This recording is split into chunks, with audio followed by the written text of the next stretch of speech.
Hi everyone, Jolyn Hall here with Schmidt Realty Group Incorporated. And today I'm presenting selling your last home for the first time because many of the home sellers I work with have lived in their home 20, 30, 40, or even more years. And so this process of downsizing from your family home or the main home that you've lived in most of your life can be really overwhelming. And so today I just want to give you a quick overview of what you need to know about the market and what you need to understand so that you can be fully prepared for selling your home. So I'm going to just start sharing my screen. So give me a moment because I'm just going to switch into my slides here. So give me 2 seconds.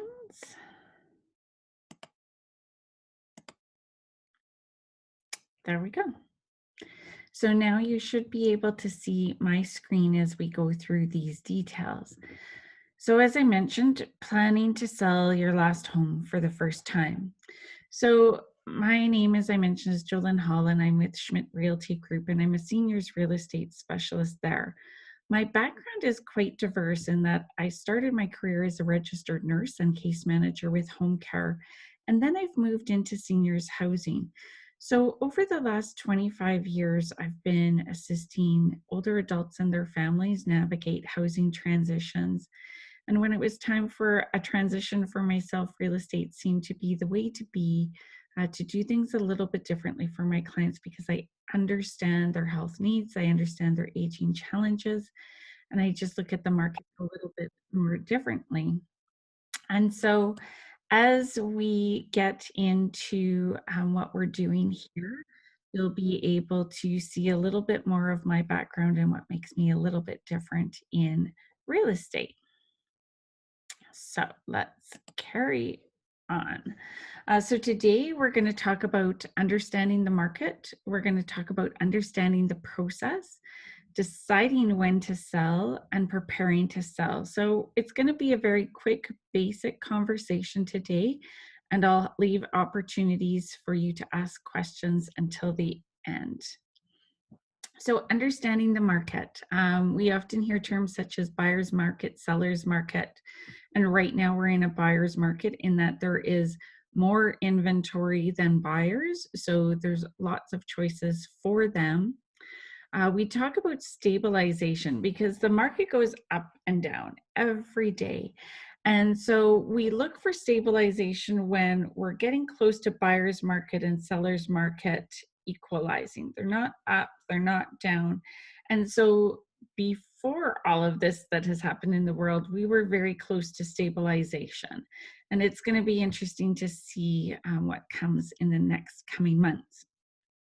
I want to preface that condo sales and home sales are very different. There's a lot of different aspects in terms of marketing and managing each of those pieces. So just know in general, I'm talking about home sales. Some of this will apply to condo sales, and I'll kind of try to separate out and point out some of those details as we go along, but they are very different. And at the end of the day, the market is very neighborhood specific. I kind of hate the realtor board stats that talk about, Edmonton market.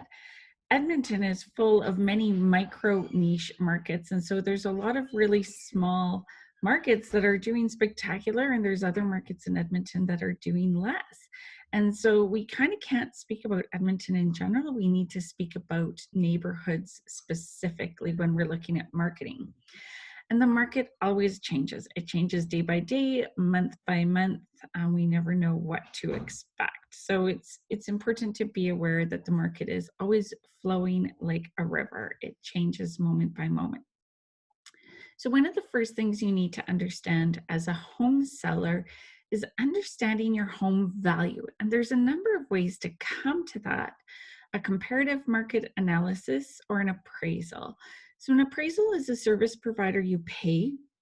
They'll come to your home, look inside and out, and come up with a price for that day because they use a lot of different data And their appraisals, when used by banks and services of that nature, are very time limited services. Comparative market analysis is usually done by a real estate agent, so you can generally contact any agent you're comfortable with or know and invite them out to your home. They're going to look at your home value from what the condition is, the neighborhood statistics, what's sold, what's active, where your home compares in there, and come up with a market value, which really isn't a determination of your house value. It's what would buyers perceive as the appropriate value for your home. So, when we talk about the sales process, as you're preparing to sell your home, really your steps are quite simple. It's choosing your representation, if any, preparing for the sale, maximize your showings, negotiate your sale price, and prepare for possession day. So, I'm going to sort of break this down for you, and we're going to go piece by piece into all of that right now. So, choosing your representation. In Alberta, you have a lot of choices. You can choose a real estate agent, a discount brokerage, you can do a private sale. And so, it's really what meets your needs best. When you're choosing to work with a real estate agent, we have a legal fiduciary duty and loyalty to your best interest. So it's not about what I want, it's not about what you may want. It's really what works in your best interest is how we're going to advise you. We have a lot of neighborhood knowledge, and as we talked about the different markets, neighborhoods are really important in understanding how to not only sell your home, but market your home, the type of buyers to attract to your home, and things of that nature. And so a real estate agent is going to have that neighborhood knowledge. Recently, when I did a second opinion for a client and was looking at relisting their townhouse, we noticed that in the comments there was no schools listed. I know that client's townhouse was less than a block away from a very specialized school in Edmonton that a lot of families plan their accommodation based on what's close and accessible to that school. And so by just knowing the neighborhood, knowing that school, knowing what we need to do, we could actually market that home very differently. And that leads into my next piece on marketing knowledge. It is not about putting up a for sale sign that sells your home. It's a lot of marketing knowledge in terms of trends and what's going on and what buyers respond to that helps a home get sold. So, a real estate agent is going to be able to help you with that, as well as strategy and negotiation, especially as you receive offers, especially as you figure out any pricing adjustments, things of that nature. There's a lot of strategy behind everything we do. But the most important piece is you get guidance every step of the way. You are not alone. And so you have somebody to lean on through the good times, the bad times, to suggest ideas to talk through what's going on and truly understand what's happening with the sale of your property. Now, all agents are not created equal, and that's shocking for some people. We all do marketing in very different ways, and that's why it's important to meet with real estate agents to kind of interview, at least chat with them by phone or video call to get a sense of how they work. Do they just get your property listed on MLS and wait for the buyers to come? Do they list it on MLS, do some basic marketing, and wait for the buyers to come? Or do they engage a lot of modern marketing, have brochures available for showings, do social media marketing, and actively search for the buyers to bring to you? So it's important to understand which one your agent fits into. I'm I'm stage 3. I do a lot for my clients. And I'll show you a little bit later what that looks like. You can sell with a discount brokerage. So these are generally ones that advertise lower commissions or flat rate commissions. So you have to realize that for everything an agent does, there is usually a service behind that fee to substantiate that. There is no set commissions in Edmonton. So as a seller, you always want to ask what that looks like, but no, there is no set commission. It's generally set by the brokerage or individual agents, depending who you're working with. So always ask that question. But oftentimes, if they have lower fees, then generally there's some lower services. So you always want to ask what exactly those fees include. What is their marketing plan? What are all of the fees in case there's things you'll be paying for that you didn't know about? And what are their hours and accessibility? You can also do a private sale. This is where you assume the full responsibility for the legalities of this sale. So basically, you've found a buyer, you've negotiated and come to a deal, and basically, you're going to have a lawyer draw up all the paperwork. They're just going to follow your lawful instructions. So they're not going to put in terms or conditions necessarily to protect you because this isn't their specialty. So it's just understanding and working with a lawyer that's familiar with real estate and protecting yourself as much as possible because you will be responsible for the negotiation and strategy on your own. So again, you can use a real estate agent, you can use a discount brokerage, and you can do a private sale for selling your home. So as you get ready to sell your home, there's a couple terms that you need to know or at least hear about as you prepare. One is the real property report. If you are in a Bearlands condo or in a single family home dwelling on property, you need to have a survey done of your property and a real property report created and sent to the city for a compliance stamp. If you've purchased your home probably in the last 20 years, you might have a real property report already. And if no structures in your backyard have changed at all, that's still valid. So that's something an agent's going to go through with you as to do you have a valid real property report or do you need to make amendments and get an updated one? Building permits. This is always such a tough conversation, especially if you've lived in your home for many decades. Chances are when you developed your basement or built your covered deck, you might not have needed permits. And so an important conversation we're going to have is what permits are worth getting, what permits are not, and what implications that's going to mean for buyers and the saleability of your home. And the last thing that's important to hear about is title insurance. And title insurance is something that is purchased by your lawyer on your behalf for the buyer, usually. And it can protect you in cases where you don't have the ability to get a real property report or you suspect there might be some issues with encumbrances or issues with neighboring properties to you. There's a number of instances where we'll use title insurance in a sale, but it's important to understand that it can protect buyers from things they don't know about. And that also protects you in your liability because you do have liability in the sale if things aren't disclosed. So title insurance can give you a little bit of protection in that deal. So as we prepare to sell, we need to understand what the cost of selling is for us. So your service fees are your commission that you might pay to a realtor or discount brokerage.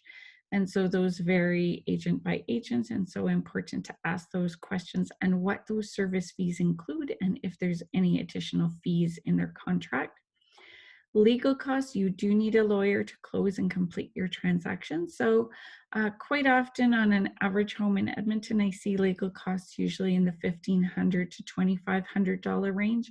It really just depends on the complexity of your particular deal. If you have a lot of holdbacks or terms to be upheld possibly after a deal is done, then there might be higher legal costs associated for you. Your real property report for most properties in Edmonton will cost you around $700 to $800 to get that done. But if you do have a non-compliant stamp and need to do some upgrades to make that compliant, there may be some additional costs. One way to manage some concerns that we might have about the property would be purchasing title insurance, and that's often for around $250 to $300. If you live in a condo, whether you're Barrowlands or conventional condo, you will be required to provide condo documents to your buyers when they make an offer. And so there's been new legislation this year, which has greatly helped condo owners in terms of reducing your costs. But do expect sort of between $350 to $700. It really depends how your condo corporation or board manages those documents and costs. And then financing costs. This may be if you're terminating a mortgage early, or if you've taken out a second mortgage on your home, or had a reverse mortgage or an equity line of credit. There may be some banking pieces you need to close off as part of your housing deal. And so there might be some penalties or other fees associated with that. So even though you're selling, it's important to understand and look into those before you start the sale process. So now we're getting ready to sell, we're prepared. You need to start deciding on price. And it is not picking the price you want and listing it at that. You can do that, but I can't promise you will have success or that will be a defendable price for you. So when I work with clients, when we're deciding their price, we work on what is a defendable price that I can justify to a buyer, because we know they're going to create an offer lower than our price. Seldom do we get an offer of exactly what we're asking for. And so we need to make sure we create a defendable price. And we do that through a thorough market and neighborhood review. We're looking at what's going on in the greater market. We're looking at what's going on in the local market, in the neighborhood. But we're also looking at the actives that are currently listed. We're looking at the past sales in the last 6 months, 12 months, 24 months, and seeing what's going on with them. We're looking at things like, is there a big tower about to be built on your street? We're looking at, is road construction going on? We're looking at, is it going to be hard for somebody to park here to view this? We're looking at your neighbors. Are they noisy and disruptive? Do they have an uninhibited property that's not well taken care of? What does that look like? And together we're going to develop a pricing strategy. And then the other conversation that I often have with people is, do they need to do a pre-inspection? And especially on an older home, this gives us, it's a full building inspection, just like a buyer would do, but it's going to give us a heads up to what's going on. So is there a problem with the electrical? Is there any problem with plumbing issues? Is something getting old or near the end of its life that's going to get alerted to a buyer in their building inspection? Do we want to get ahead of it? And sometimes that helps us price the home, because we can price for the current condition and state going, we know about the electrical issue, we know the roof needs to be done, we've priced this accordingly because we know you have these upcoming repairs. So on older homes, we'll often have this discussion about, do you need a pre-inspection? So let's talk about the sales process. This is often a piece I go through with my buyers, but this can often be helpful for a seller to understand what the process looks like and what timelines can look like. So you make your listing of your home active, you have showings, you're going to receive a purchase contract, hopefully at some point, and that's also known as your offer. You're then going to negotiate price, conditions, terms. You're going to hopefully come to an agreement on all of that, and that makes you pending. And then as those conditions like building inspection, condo fee, review, financing condition all get removed, that's when you are officially sold. And then there's a gap to possession day, often 30 to 60 days, depending on the conditions of your sale and how you set that up. So when you're deciding your timeline, we're looking at when you need to sell. So where are you moving to? Have you already vacated the property? Have you already looked and figured out where you're moving? Possibly bought and or rented something? Are you looking for a move in a specific time of year? And are you moving before or after your sale? Because a lot of how we're going to list your property depends on what your plans are for moving. Time of year, my sellers always ask this question, when the best time to sell is. And there is no particular season. I sell year round. I have buyers and sellers that I'm working with in every season, but every season is a different experience. And so when my sellers decide to list, I'm coaching you through what to expect in that season for your listing. The best way to know the best time to sell for you is sell as soon as you are ready, because the sooner you are on the market, the better your chances of that one buyer possibly looking and seeing your listing. If you wait too long and they've come and gone from the market, you may have missed them and might be sitting longer. You never know. And we use that same sales timeline that I just showed you to work backwards. So if you know that you have to move into a place by September, we're going to work through that timeline to go, when should you be listed, to give you the time. So I've got a sample timeline here. So if you're going to move by September, you need your conditions removed about 60 days in advance. So that would be in July. You need to have accepted an offer by mid-June. You need to have received an offer in early June. And if the average days on market is 70 days, then you need to be listed by mid-March. So that just gives you a rough idea of how I work with timelines for my clients. As you're preparing for the sale, some of this you're going to do before you list. Sometimes we're doing this while we're listed, but decluttering and cleaning, it's really important. If there's excess items you can get rid of or box up or put away, it's great if you can do that. And I coach all my clients through what that looks like. And these days in a buyer's market, the cleaning is really important. I have had buyers walk into beautiful homes, but the light switches were dirty or the baseboards were dirty, and they make an assumption that the home is not well taken care of, and they decide to walk away. So the cleaning is almost more important than the decluttering, but we work on that. Maintenance and repairs, if it's little things, if you've got especially a door lock that's sticky, if you have light bulbs that are out, if you have a piece of flooring that's loose or needs to be replaced, if your deck rails are a little loose, do those quick and easy maintenance and repairs on all of it. Because buyers are picky and so are building inspectors, and we don't want to give them any little thing. We want them to know that the home is well maintained and well taken care of. The other frequent question I get is, should I renovate or not? Oh, my kitchen's really dated. I should maybe redo that before I list. I actually have a very different stance on renovate versus not. This is not, it's really about what your goals are. So my answer isn't the same for everyone. If your goal is to get top dollar out of your home, renovating some elements might help you get there. But if your goal is to get out of your house as quick as possible, then maybe we're best to leave it as is, price it for the condition it's in, and let somebody else renovate it. The tough thing about renovations is usually you only get back 20 to 60% of the value you put into it. So those renovations can be very expensive. You don't get your full money back out of it. And the next buyer might not like your taste or your choices and still rip it all out, even though it's new. So I go through a process with my clients to determine whether renovating or not works best for you in your circumstances. And most importantly, get help where you need it. A lot of my clients are 55 plus. Packing, decluttering, doing maintenance can all be quite hard and strenuous, especially if you have other stresses going on in your life.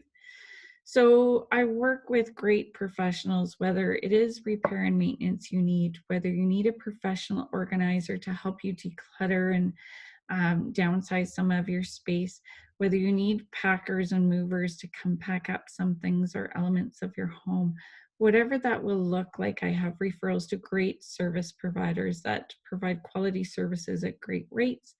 And so pull upon others, including your own family, for some help rather than do it all on your own. So we're listed, yay, you're on the market, but now we need to maximize your showing. These days, the online showing is your first showing. Photos matter immensely. It's why for all of my listings, I hire a professional photographer. There is no cost to my clients. I do not pay for it, but I want their images looking realistic and appropriate.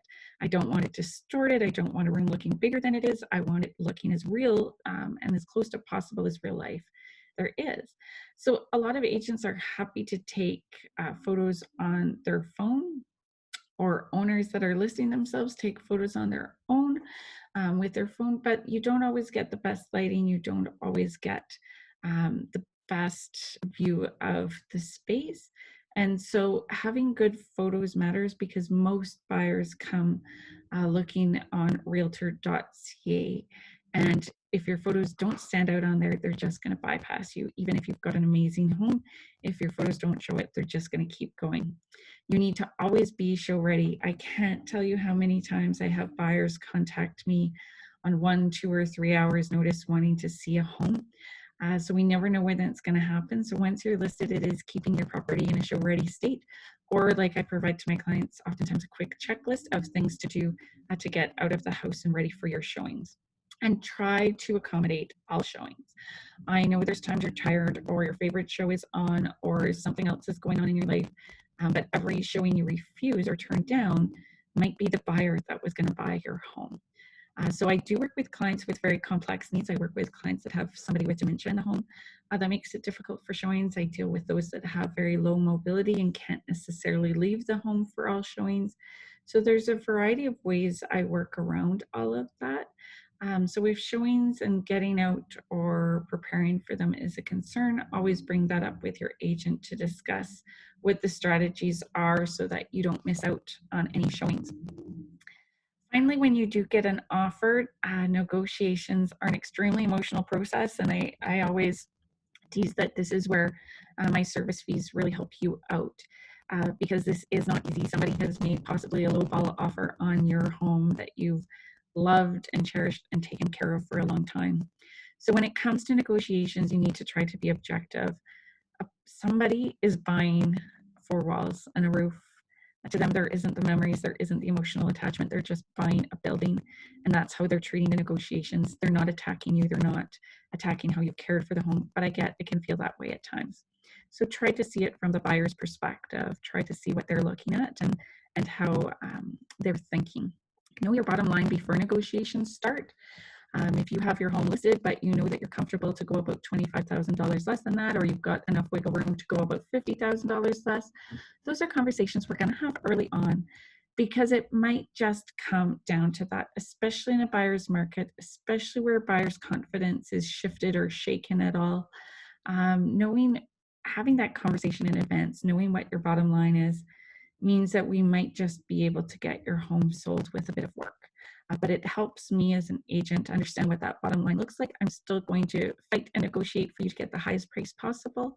But sometimes we just have to notice when we have a buyer that we need to take advantage of their offer. And that's especially if we've had a stale listing that hasn't had many showings, hasn't had many offers. Sometimes we need to reevaluate our pricing. And your first offer is usually the best offer you will get. I know that's not something sellers like to hear. It is statistically the case. And so you have to be careful turning down first offers thinking, oh, there'll be many more. There might be more, there might not, but they might also not be as high. In the early days, people don't want to risk going into multiples. And so they'll generally give you a fairly decent offer right off the bat to avoid multiples.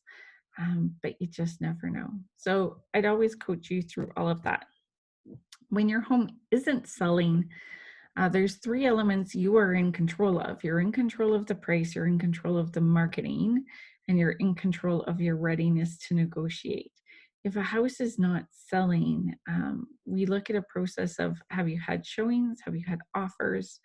And what is stopping showings and or offers? And so usually we're looking at changing one of these 3, because if you've had offers and you haven't been able to come to a deal, whose side was affecting the willingness to negotiate? If it's been a pricing issue, maybe it's too high for the neighborhood, or buyer confidence has shifted. So if your home isn't selling, we need to look at these 3 and figure out where the shift needs to happen to get it sold. At the end of the day, I need you to know that real estate is really about matchmaking. We're just trying to find one right buyer. We're not looking for mass people. We're not looking for tons of showings. At the end of the day, we're looking for one just right buyer. So don't get discouraged. It's really easy to get started with me. Generally, we start with a complimentary comparative marketing analysis to see what your home would sell or list at in today's current market. So I can definitely help you with homes, condos, acreages. We'll work to figure out what your timeline looks like, whether you're moving before or after you move. Together, we'll develop your best marketing plan and we'll get you on the market with confidence that you know everything that's about to happen in the process and know that you've got someone on your side to help you with it all. I know this is a lot of information. This is just some of the benefits of working with me. So, a couple of key things: I provide professional photos of your property. I have an interior designer that'll do a consultation on staging your home with what you have. I create a website with your home address so that anybody searching it up is going to find that website first. We have a very comprehensive and modern marketing package, full color brochures. Our signage even includes your custom website, a weekly stat review, an easy exit agreement, referrals to any services you need, and you're part of our VIP coverage on our team. For those of you getting started, I do offer a right sizing guide, so you can most certainly email me or call me, and I'll be happy to either email or mail that out to you. And it's just getting you started on downsizing and what to be thinking about in that process. I love this quote by Franklin D. Roosevelt. Real estate cannot be lost or stolen, nor can it be carried away. Purchased with common sense, paid for in full, and managed with reasonable care. It is about the safest investment in the world. So it's really the case. I get that your home has been your real estate investment. Your home may also be part of your retirement plans. You've worked hard for that equity in your home, and I want to help you get the most out of it you can. So if you're curious about your home value or have any other questions or need a second opinion, feel free to give me a call, send me a text, drop me an email. All of my contact information is here, and I'm absolutely happy to help you in any way that I can. So I'm just stopping the recording right now, and that way, if anyone has